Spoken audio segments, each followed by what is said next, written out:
வணக்கம். இது காலை நேர பிரதான செய்தி அறிக்கை. விரிவான செய்திகளுக்கு செல்ல முன்னதாக முதலில் தலைப்புச் செய்திகள். மழை நின்றாலும் ஆபத்து இன்னும் குறையவில்லை, பல மாவட்டங்களுக்கு எச்சரிக்கை. அடுத்தடுத்து வரும் 24 மணி நேரத்தில் வானிலையில் மாற்றம், காற்றழுத்த தாழ்வு மண்டலத்தின் தற்போதைய நிலை. கல்வி சீர்திருத்தங்கள் தொடர்பில் ஜனாதிபதியுடன் நடைபெறவுள்ள முக்கிய சந்திப்பு. இலங்கையின் மலைப்பாங்கான பகுதிகளுக்கு கை கொடுக்கும் இந்தியா. இன்று மீண்டும் ஆரம்பமாகிறது உயர்தர பரீட்சை. பருத்தித்துறையில் அதிகரிக்கும் கடல் கொந்தளிப்பு, பாதிப்புக்குள்ளான மக்கள். ஹரணியை பதவி விலக வலியுறுத்தி இன்று சத்தியாகிரக போராட்டம். மின்சார கட்டணத்தில் 2% மேலதிக அறவீடு, உள்ளூராட்சி சபைகள் செய்த தவறுக்கு மக்களுக்கு தண்டனையா? பொங்கல் தினத்தன்று யாழிற்கு விஜயம் செய்ய உள்ள ஜனாதிபதி அனுர.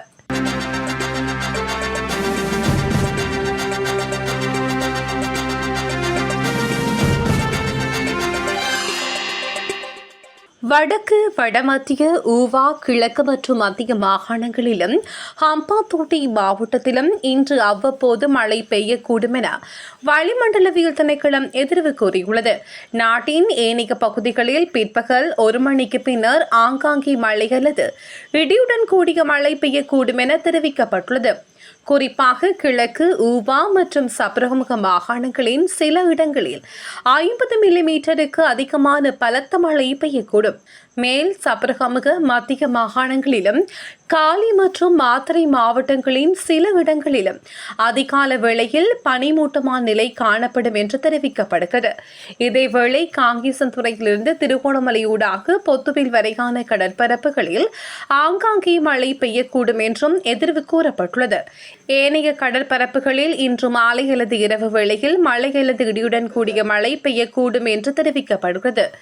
அத்துடன் சிலாபத்தில் இருந்து மன்னாரூடாக காங்கேசன்துறை வரையான கடற்பரப்புகளில் காலையில் இருந்து ஹம்பாந்தோட்டை ஊடாக பொத்துவில் வரையான கடற்பரப்புகளிலும் காற்றின் வேகம் மணிக்கு 45 கிலோமீட்டர் வரை அதிகரிக்கக்கூடும் என்றும் தெரிவிக்கப்பட்டுள்ளது. மழை வீழ்ச்சியில் சற்று வீழ்ச்சி ஏற்பட்டிருந்த போதிலும் முன்னெச்சரிக்கை நடவடிக்கையாக மண் சரிவு அபாய எச்சரிக்கை மேலும் நீடிக்க தேசிய கட்டிட ஆராய்ச்சி நிறுவனம் தீர்மானித்துள்ளது.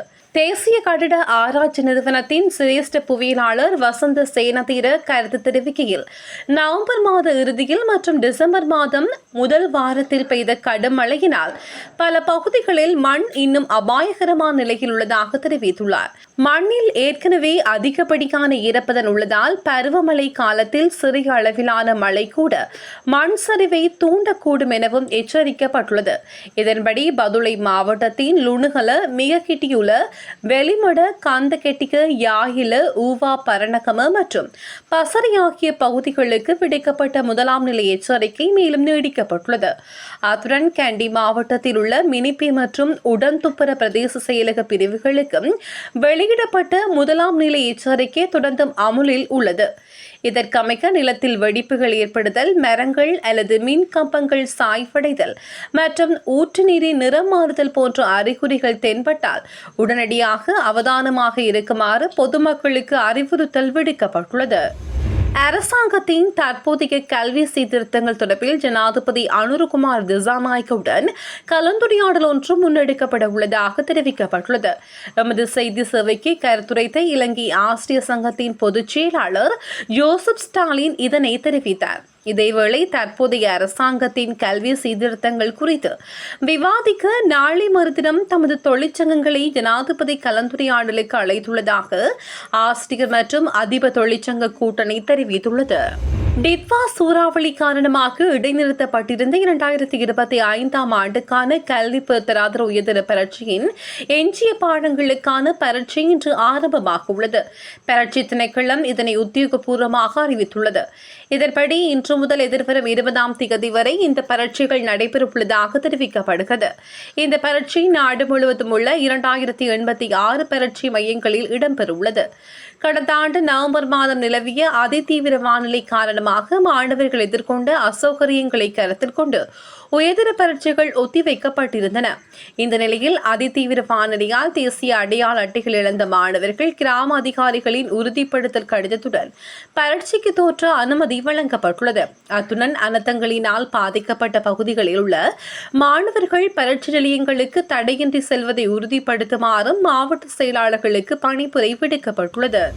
மன்னார் வளைகுடா பகுதியில் நிலவிய குறைந்த காற்றழுத்த தாழ்வு மண்டலம் தற்போது பலவீனமடைந்து வருவதால் இலங்கையில் வானிலையில் அதன் தாக்கம் குறைவடைந்துள்ளதாக வளிமண்டலவியல் திணைக்களம் தெரிவித்துள்ளது. இதன்படி கொழும்பிலிருந்து புத்தளம், மன்னார் மற்றும் காங்கேசந்துறை ஊடாக திருகோணமலை வரையான கடல் பகுதிகளில் கடற்தொழில் மற்றும் கடற்படை நடவடிக்கைகளுக்காக விடுக்கப்பட்டிருந்த எச்சரிக்கைகள் தற்போது மீளப் பெறப்பட்டுள்ளது. அத்துடன் தென்மேற்கு வங்காள விரிகுடாவின் ஆழ்கடல் பகுதிகளுக்கு விடுக்கப்பட்டிருந்த எச்சரிக்கையும் நீக்கப்பட்டுள்ளதாக தெரிவிக்கப்படுகிறது. மேலும் காற்று கிழக்கு அல்லது வடகிழக்கு திசையில் இருந்து மணிக்கு 30-40 கிலோமீட்டர் வேகத்தில் வீசக்கூடும் எனவும் குறிப்பிடப்பட்டுள்ளது. புத்தளத்தில் இருந்து காங்கேசந்துறை வரையான கடலோர பகுதிகளில் காற்றின் வேகம் அவ்வப்போது மணிக்கு 55 கிலோமீட்டர் வரை அதிகரிக்கக்கூடும் என வளிமண்டலவியல் திணைக்களம் தெரிவித்துள்ளது. முன்னாள் அமைச்சர் டக்ளஸ் தேவானந்தா கொழும்பு கங்கராம விகாராதிபதி கிருந்தே அசாக்ஜி நாயக்கத்திரரை மரியாதை நிமித்தம் நேற்று சந்தித்து விகாராதிபதியின் ஆசிகளை பெற்றுக் கொண்டார். இதன்போது பல்வேறு சவால்களை கடந்து வந்த நீங்கள் எதிர்காலத்தினை நம்பிக்கையுடன் எதிர்கொள்ள வேண்டும்.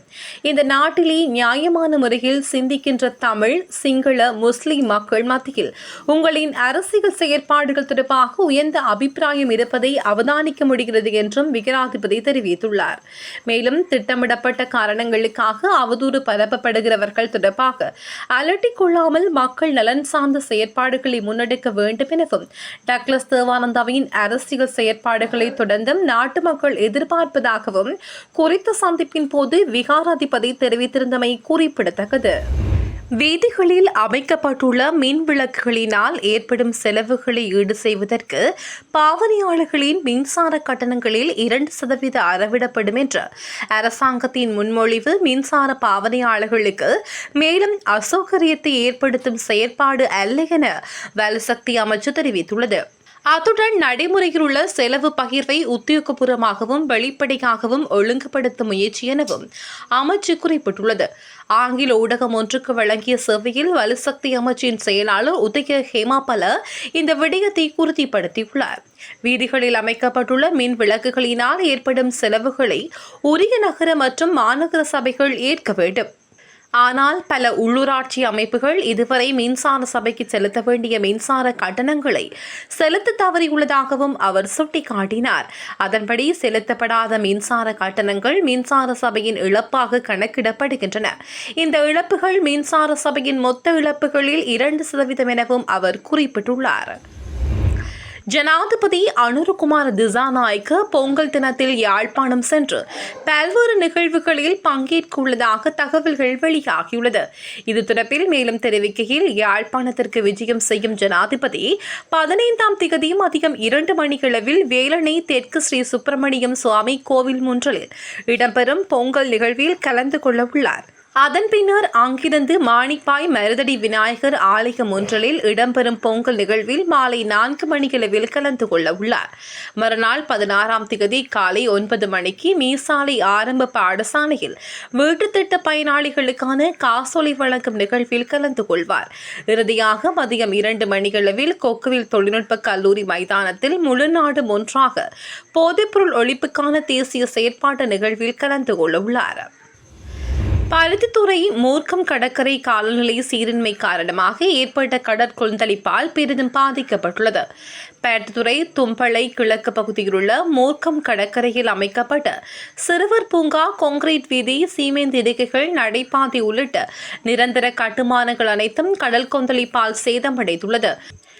குறித்த பகுதியில் தொடர்ச்சியாக மண் அரிப்பு ஏற்படும் பட்சத்தில் கடல் நீர் ஊர்மனைக்குள் உட்புகும் பேராபத்து உள்ளதாகவும் அவ்வாறு நடந்தால் அயலில் உள்ள ஒரு கிராமமே பெரிதும் பாதிக்கப்படும் நிலை ஏற்படலாம் எனவும் அப்பகுதி மக்கள் கவலை வெளியிட்டுள்ளார்கள். பருத்தித்துறை நகரபிதா வின்சென்ட் போல் டக்ளஸ் போல் சம்பவ இடத்திற்கு வருகை தந்து நிலைமைகளை பார்வையிட்டு சம்பந்தப்பட்ட அரசு அதிகாரிகள் மற்றும் திணைக்கள பொறுப்பு அதிகாரிகளுக்கு தெரியப்படுத்தியிருந்தார். புதிய கல்வி சீர்திருத்தம் மூலம் ஏற்பட்ட தவறுக்கு பொறுப்பேற்று கல்வி அமைச்சரான பிரதமர் ஹரணி அமரசூரிய உடனடியாக பதவி விலக வேண்டும் என சிறுவர்களுக்கான வளந்தோர் சங்கம் வலியுறுத்தியுள்ளது. அந்த சங்கத்தின் ஒருங்கிணைப்பாளரான முன்னாள் அமைச்சர் விமல் வீரவன்ச இதனை தெரிவித்துள்ளார்.